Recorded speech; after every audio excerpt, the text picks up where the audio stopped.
All right, and welcome in everybody. Hope y'all are having a fantastic, fantabulous, awesome freaking day.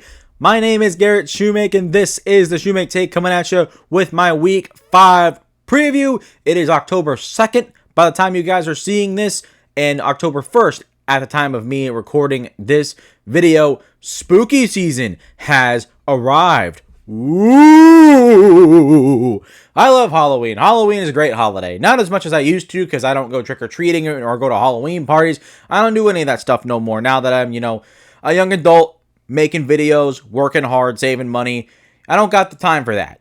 But at the same time, Halloween is still really fun. Watching the movies, eating candy, still. I just buy it with my own money. And I eat it. I don't give it away because our house does not get any trick-or-treaters, unfortunately, which is sad because I like passing out Halloween candy. It's part of the experience, right? And also scaring people. It's fun.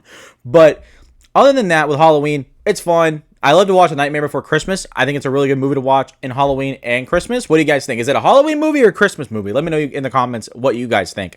But other than that, other than Halloween and big announcement. I have a very, very big announcement. Now we got to get our listening ears on. Boop, boop, and let's get ready because I am going away on vacation.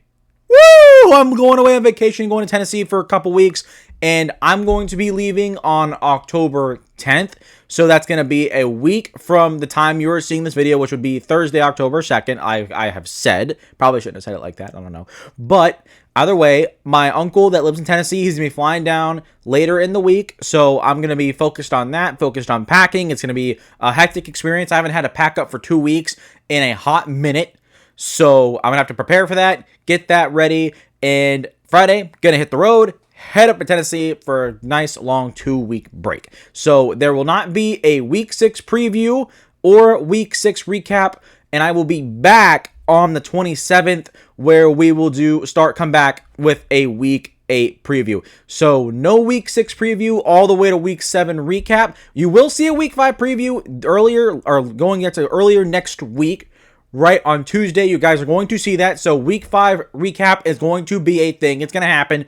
But week 6 preview until the week 7 recap, I will not be here. I will be on vacation having a good old time. But that's not to say, though, I'm not going to talk to you guys. Before every week, I'm still going to put like a community post out that gives you guys my picks and predictions along with my top 5 games for the week, just so you guys can see them. And also that way we can keep track of my record picking games. I've not done a good job tracking that with you guys. I've missed the past 2 weeks, but we're going to get to it this week with week 5, and that is the plan. That is the plan of what's going to be happening. So want you guys to know right now in advance before I just disappear off the face of the earth and forget to do anything. So that's the plan. That's what's happening. I will be gone 2 weeks in Tennessee on vacation. It's going to be a good time, and I am very much excited for it. So now, with all the mumbo-jumbo announcements, Halloween stuff aside, now let's begin talking about NFL Week 5. So week 5 to me is going to be more of a mellowing out kind of week. There's not a lot of great games on the schedule. There's plenty of good ones, but there's also a lot that, honestly, to me, I see a very clear winner. Like, there's plenty where, especially when we get after the top 5, we might be going through these like what's the word? Rapid fire. We're going to be going like rapid fire, just going boom, boom, boom, boom, boom, because quite frankly, there's not a lot of great matchups upon us in week 5. And also, there's a lot of revelations from some of these teams and how they've shaped out so far this year. It's made picking top 5 games a little bit harder. And I said this in my week 4 recap that I need to reevaluate how I pick my top 5 games because they've been mostly doo-doo. They have not been very good. So this week actually gave me a challenge into figuring out how to pick the top 5 games. What actually do I think they're going to be? And thinking outside the box a little bit. There's a couple games in the top 5 games of the week that I probably wouldn't have put on there otherwise, and in favor of some other games that normally would have taken the jump. For example, a team, or a game, I should say, that missed the cut was Texans-Ravens. Because the Ravens are so decimated by injuries right now, and because the Texans are also not very good, on paper, that would have been a top 5 game of the week. Right now, I simply can't see that as such. And normally, I may have put it on there, but with some of the things that have happened, I can't say the same. So that's where I'm at with reevaluating my top 5 games of the week and how I view week 5 is going to go. So now let's prepare to preview this week. I missed week 3 and week 4 giving you guys my record predictions. Or not my record predictions, my record picking games. Week 3, I went 8-8, so went split right down the middle. That is bad, not good enough. So week 4, I went 10-6. That is a lot more like it. That brings us, or to me, I should say, I guess we're going to pick us 4. We'll do it together. And we'll do, it's 35-27 right now. That is my current record picking games. So above 500, but we're not above 600. We got to get a good week in picking games here in week 5 and get back on a roll. Another thing, a new segment to the show that I completely forgot about until this very moment. Here, I'm going to pull it up right now. Okay, so sorry for the obscure jump cut, but loading my next segment was going to be awful because I completely forgot about it. So we got bye weeks now we got to notice and talk about. So very quickly, we got 4 teams on a bye week in week 5. That is the Bears, Falcons, Packers, and Steelers. So they get a win this week. Not for my record prediction or anything. I'm just saying that as a joke because they're not winning. They're not losing. But you know what? If it's not a loss, it's a win. And quite frankly, Bears, Falcons, Packers, Steelers all have been solid going into their byes. So that's positive for them. None of these teams are going in really awful. I think all these teams won except for the Packers. They tied. But no team's going into their bye week with the loss. So very high spirits and high energy for all 4 of these teams. So now with that aside, let's begin talking about week 5 and previewing the show and what we do here best. As we always say, it is time to let it preview. Starting with number 5, we got the Giants versus the Saints. Well, let me tell you something. This game, for some reason, has got me really interested. Part of my reevaluation of my top 5 games of the week was also just deciding what games am I really interested in, what games do I want to look at. Not just who do I think is going to win, who do I think is going to be the best game. No, it's also going to be a mixture now of what games am I actually interested in. This one I'm really interested in because the Giants are coming off of a really big win against the Chargers. Jackson Dart had his first start, played well in this game, going up against the winless Saints team that has been competitive, but the Giants have a big chance to get some momentum here. And so starting with the Giants' keys on the road here, number 1, they got to win the small battles. They got to win in the red zone, got to win on 3rd down. The Giants' offense has been awful in these 2 metrics, but the Saints' defense has been awful in these 2 metrics. So if the Giants can win these little battles and be able to put up points when they need to, sustain drives, that'll help them win against a winless Saints team that has struggled to consistently play a full 4 quarters of football.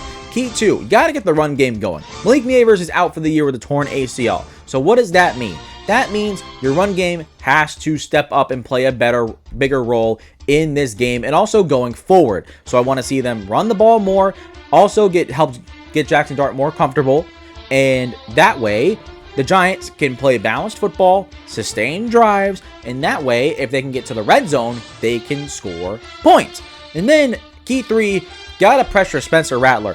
The Giants defense got 20 pressures on the Chargers last week. 20.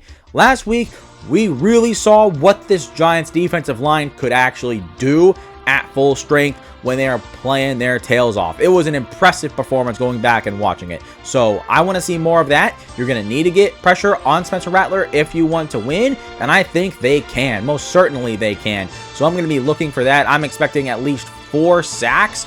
Going to go on a limb here. It's kind of a stretch. A little bit. I mean, 4 sacks is kind of hard to obtain in the NFL, but it's one that I think the Giants can obtain. Then we get to the Saints side of things, and number 1, they also have to win the small battles. Not for the same reason, though, as the Giants. The Giants need to win the small battles because if they can, that's what's going to give them the boost they need to win. For the Saints, it's because they have no margin for error. 0 margin for error. They cannot afford to lose on 3rd down and lose in the red zone when they have a chance to win. This is a winnable game for the Saints. The Saints have been more competitive than I thought they would be, and the Giants, despite the win last week, remember, they're still not very good. So the Saints have a chance here to win, and winning these small battles will help them get that done. But more importantly, going to key 2, they cannot shoot themselves in the foot. The reason why all 3 teams, the Titans, the Saints, and then the Jets, have all been winless is because of self-inflicted wounds. They have a lot of penalties. They commit turnovers like crazy. They cannot do anything right, it seems, for a full 4 quarters of football. And so if they can just keep the ball clean, they can't not commit too many penalties, don't turn the ball over, and just play solid football for all 4 quarters, they're going to have a shot. So winning the small battles, not turning the ball over, and shooting yourself in the foot are going to be important for the Saints to win this game. And then number 3, you got to protect Spencer Rattler. Just like the Giants, I told them they got to get after Spencer Rattler. As a Saint, your job is to protect that man. He has been playing solid football. Has it been great? No. But it has been passable football. So if you can keep him clean, keep him protected, and let him just dink and dunk, let him make plays down the field, I think the Saints can have a chance to win this game. Ultimately, who do I have winning? Right now, give me the Giants. I think that the Giants are still a better football team than the Saints. I think they win 2 straight and have some momentum building from themselves as they go into a later stretch of the year where things get a lot tougher. Then we move to number 4. We got the Cowboys on the road against the New York Jets. This one made the list because of a couple interesting stats, but also I think this game is going to be very close. A lot closer than people think. I just got a feeling about this game. Starting with the Cowboys, how are they going to win? Key one, they got to run the ball more. The thing is, the Jets' run defense is worse than their pass defense, and also because the Jets' pass defense has been pretty good this year, I would want to see them run the ball more just to help give Dak those more opportunities so he can continue playing well like he has so far, finishing off of a really strong September against the Packers on Sunday Night Football last week. So being able to run the ball well will help Dak Prescott do a little bit more and also help them fare a little bit better against the Jets defense that has done a good job stopping the pass so far this year. Number 2, they need to blitz out the wazoo. I know the Cowboys are not a heavy blitz team. Matt Eberflus is not a blitzing defensive coordinator. They're going to need to. Their pass defense is garbage. It is the worst in the NFL, and despite that they're one of the lowest blitzing teams in the NFL, it's still awful. At least, you might as well blitz a lot more and at least get after the quarterback and pressure Justin Fields, who does not handle pressure very well. So you might as well do something to help your defense out, and that is making Justin Fields uncomfortable. So I want to see them blitz a lot. It's going to be a hard one to recap because I don't know if I'm going to be able to watch this game in my local area. I'm going to have to try and see what I can do, but it does not change the fact that they need to blitz a lot. Number 3, it's going to be the same thing for both teams. They need to score points. For the Cowboys, here's the deal. The Jets have a real chance to score points. If they can get the passing game going, which we'll talk about more in a second for the Jets, if they can actually put points up, the Cowboys need to be able to put points up, and they need to be able to compete. Because if the Jets all of a sudden get their offense woken up and they're starting to go toe for toe with the Cowboys, that's not going to bode well for them. The Cowboys are not built for a game like this. They were in a shootout with the Packers last week, and what happened? They tied. For the Jets, yeah, they're obviously not as good as the Packers, but you don't want to be in that situation where you're going to have to rely so much on your offense to keep points coming along because your defense is being bad. So if you're the Cowboys, just score the points. Score the points where you can get them and try and maintain a lead. That way it helps your defense out, which has struggled against the pass. So I want to see the Cowboys score points and don't let them get put into a situation like that. Then, going to the Jets side. Key one, they got to get the pass game going. Like I just said, the Cowboys' pass defense is garbage. I know that the Jets' passing offense is second worst, only behind the Titans. They need to do a better job, and here's a great opportunity to get that going. I expect Justin Fields to have a good game throwing the football. There's no way he doesn't. With Garrett Wilson, with the receivers that they have, which aren't great but are passable to me at least, you got to be able to pass the ball on this defense. If you can't, then there's simply no hope for this team to go anywhere like I thought they would probably go. If they can't pass the ball, you're not going to win very many football games. You're only going to win a few. So here's a good chance to get the passing game going and really bounce back. But also, the Cowboys' run defense is a little bit above average, so they might have some success stopping Breece Hall and stopping this run game. So really passing the ball is going to be very important for that reason as well. Key 2, got to win on third down. The Jets' third down offense is awful. It's one of the worst in the NFL, but the Cowboys' third down defense is also one of the worst in the NFL. That's another battle that they need to win. Throw the ball often, get it successful, and then win on third down and be able to sustain drives. If you can sustain drives, that'll also help you run the ball. So winning on third down is very, very important. Then key 3, like I said, score points.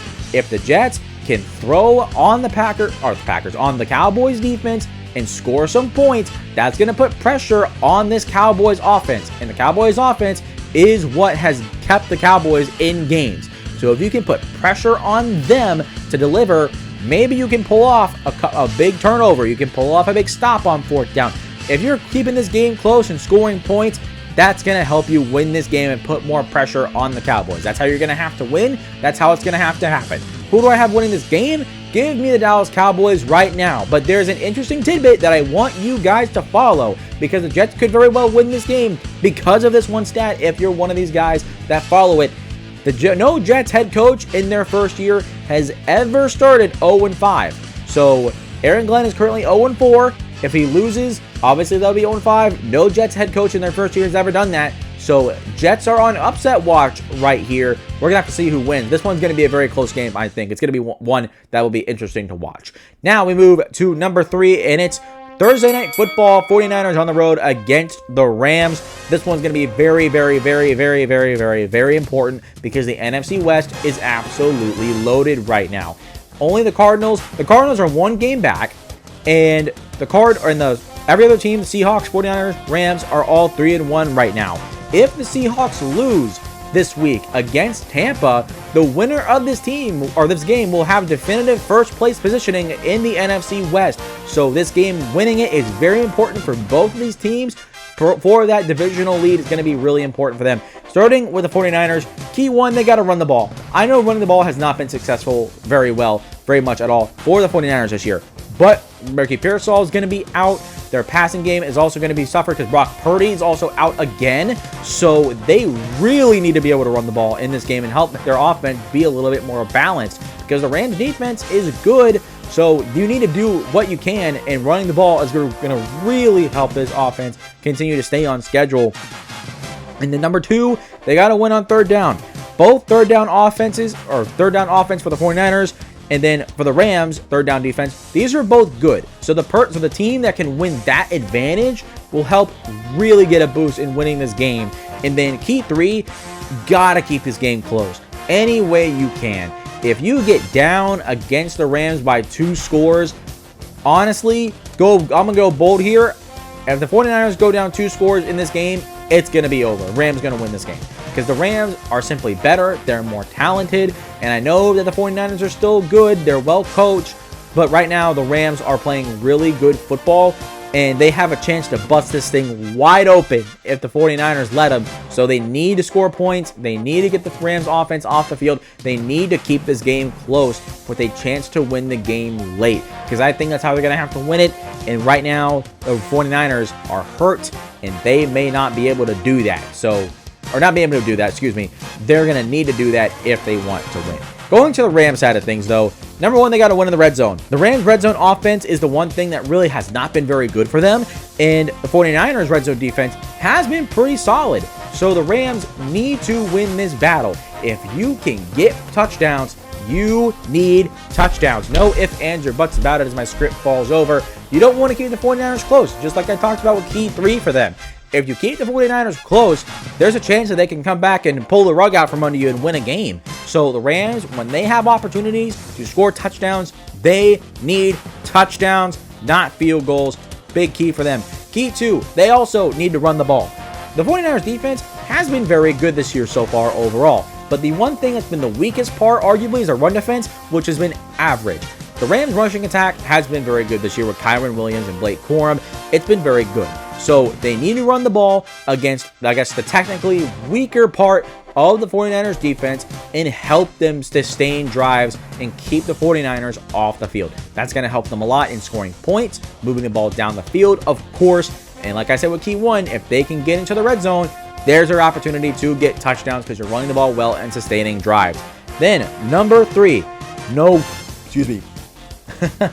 mistakes. Cannot have any mistakes. No, do not turn the ball over. Do not get a lot of penalties. Do not give the Rams or the 49ers an opportunity to hang around in this game. If you can get up a couple scores, your victory is good as assured to me.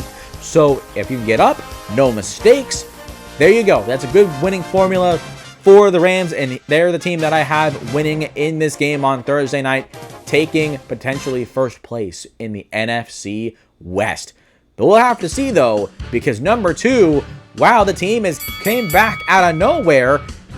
In terms of me talking about them, it's the Bucs on the road against the Seattle Seahawks. Seahawks need to win this game because they need first place in the NFC West. They're going to be tied with whoever team wins, the 49ers and Rams, if they win. So they cannot afford to go down. This is going to be a very big game. And also, the 49ers beat the Seahawks. So if the Rams win and the Seahawks lose, they're going to drop to 3rd. So that's important for them. And then for Tampa, they need a big bounce back win after losing to Philly last week. And it's going to start with their first key doing a better job at protecting Baker Mayfield. I have a hard time believing they're going to be able to do that because the Seahawks pass rush has been insane so far this year. So they're going to need to do anything and everything they can to stop that pass rush and slow it down any way they can. How do you do that, though? Key 2, heavy play action. I want to see a lot of play action from the Bucs in this game because the Seahawks have struggled against play action. Because this Seahawks defensive line is so nasty, it's ferocious, it's aggressive. Sometimes they're too aggressive for their own good, and it leaves them susceptible. If you can take advantage of that, that helps your offensive line, that helps Baker, and that'll help with key 3, getting guys in space. Another problem the Seahawks have had on defense is missing tackles. If you can get the ball in space to Emeka Egbuka, Bucky Irving, guys that are shifty, that are quick, okay, you might get a couple missed tackles, run for extra yards, get first downs, sustain drives, and if you're able to do that, that's going to help slow down this pass rush and in turn help protect Baker Mayfield. All 3 of these keys go hand in hand with each other, and it's all offense for the Bucs this week. They need to get something going, and if they can do these 3 things, that will help them out a lot. Then we get to the Seahawks keys. Number 1, they got to start and end strong. The Bucs have struggled on the opening drive of games, and they have not played very well on defense in the 4th quarter. So if you can start strong and get a touchdown on the opening drive and be able to sustain drives in the 4th quarter, that's going to help you win this football game where the Bucs have not done a very good job. Then, key number 2, you also got to slow down the Bucs pass rush. The thing is, Seahawks offensive line also is not very good. The Bucs pass rush is pretty darn good. So if you want Sam Darnold to keep clean, keep this running game effective, you need to slow down this pass rush. I want to see some screens. I want to see quick plays, quick game. I want to see them do something to slow down this pass rush, just like the Bucs are going to try and slow down the Seahawks pass rush. So a lot of the same things applies here. Does not change the fact that they need to do a good job slowing down Tampa. And then key 3, tackle. They need to do a good job tackling. The Bucs have shifty playmakers, and if they make a man miss, oh boy, it's going to cause a lot of problems, especially like I mentioned with Bucky Irving and Emeka Egbuka. They had long touchdowns last week because of their speed and their quickness. So I want to see them tackle well in the open field. The Bucs are going to get players in open space, and there's your opportunity to, bam, hit somebody in the mouth, wrap them up, get them down, and clean that up. Because if you don't, and you allow the Bucs to get these extra yardage, you're going to allow them to sustain drives, and that puts you at risk of letting them score more points. So that is my Seahawks keys. They need to do a really good job of slowing down this Bucs offense, getting pressure, and also slowing down Tampa's pass rush. Then we move to our best game of the week. I think it's going to be the Commanders on the road against the Chargers. Both teams coming off tough losses, needing a bounce back win. Jaden Daniels, I think, is going to be back for this game. I'm going to assume that he is. On Wednesday's injury report, he was a full participant, so that's a good sign for you guys. So for the Commanders, that's going to be your first key. Getting Jaden Daniels comfortable. He's missed a couple games. It's going to be a little rusty against a good Chargers defense. Okay, I want to see good run game. They've run the ball really well so far this year. That's not a problem for me, but they need to get quick game, just quick, easy completions, get Jaden Daniels comfortable into this game, and help him shut off some of this rust. And then key 2, on defense, flipping the ball here, got to slow down Amari and Hampton, more specifically getting the Chargers in 3rd and long. Amari and Hampton had a really good week last week running the football, and the Chargers overall have not done it well enough through 4 weeks, but they also need to slow it down, like I said, because of 3rd and long. If you can get the Chargers consistently in 3rd and long, where this defense for the Commanders is one of the best in the NFL, the Chargers offense is really good, one of the best in the NFL at converting 3rd downs in their own right, but this is an advantage that the Commanders have and should be able to take advantage of if they want to win this game. And then key number 3, gotta minimize the big play. One thing the Chargers are really good at is being able to hit big consistently. And if you make the Chargers work for every single yard, consistently get them in 3rd and long scenarios that are easier for your defense to stop and predict, that way you'll get this offense off the field and not let them sustain drives. And also, if you let them get into 2nd and short, 3rd and short, and stay on schedule and not getting 3rd down very often or 3rd and short very often, they will hit the big play on you. They will do it, and it's going to hurt when it happens. So minimizing the big play, do not let it happen, and make sure you get the Chargers offense in 3rd and long very, very often. Now we get to the Chargers side of it, and number 1, they got to attack this defense. The pass defense for the Commanders has been a weakness. The Chargers pass game has been a strength, obviously, because Justin Herbert has played really freaking good. So they need to throw the ball often. I want to see them air it out, take shots down the field. I want them to test this secondary and really see what they're made of, because the Commanders are going to try their best, but I think Justin Herbert's going to have a good game in this moment, and I think it's going to be a probably 300-yard performance, 2 touchdowns. That's my projection for Justin Herbert in this game. I'm not doing those all the time. That's just kind of where my mind's at the moment. And then Omarion Hampton getting to, and key 2, he needs to build off of a strong week. And not because they need to run the ball to open up the pass game. It's because Omarion Hampton, the Chargers still want to run the ball. Jim Harbaugh still wants to run the ball. So if they can run the ball and get that momentum building, that's not just going to help them in this game, but that momentum is going to help them carry through the rest of the season, where getting into November and December, they cannot afford to struggle to run the football. If you can't run the football when it starts getting colder, it makes it that much harder to win football games, and getting that momentum started now is really going to help having 2 good weeks of Omarion Hampton running the football. And then key 3, this offensive line needs to step up. I know they've been hurt. It's been not very good. They allowed 20 pressures last week against the New York Giants.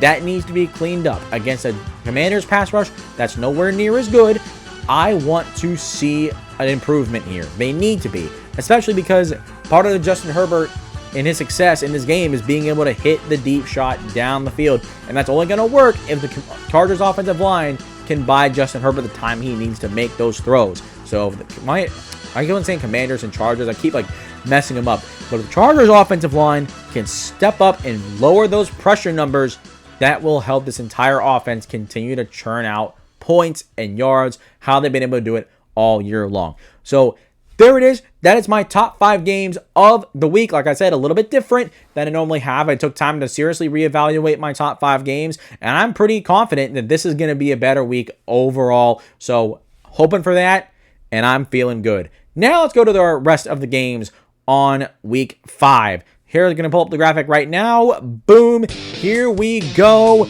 Number 1, Vikings, Browns. I have the Vikings winning this game, but Dylan Gabriel getting his first start for the Browns. This is an upset watch. The Browns defense has been good, and also the obligatory first start boost that new teams normally get when they start a rookie quarterback. It's going to be upset watch for the Browns, but right now I think the Vikings win this game. I think they're the better football team, but it's one that you have to keep your eye on for sure.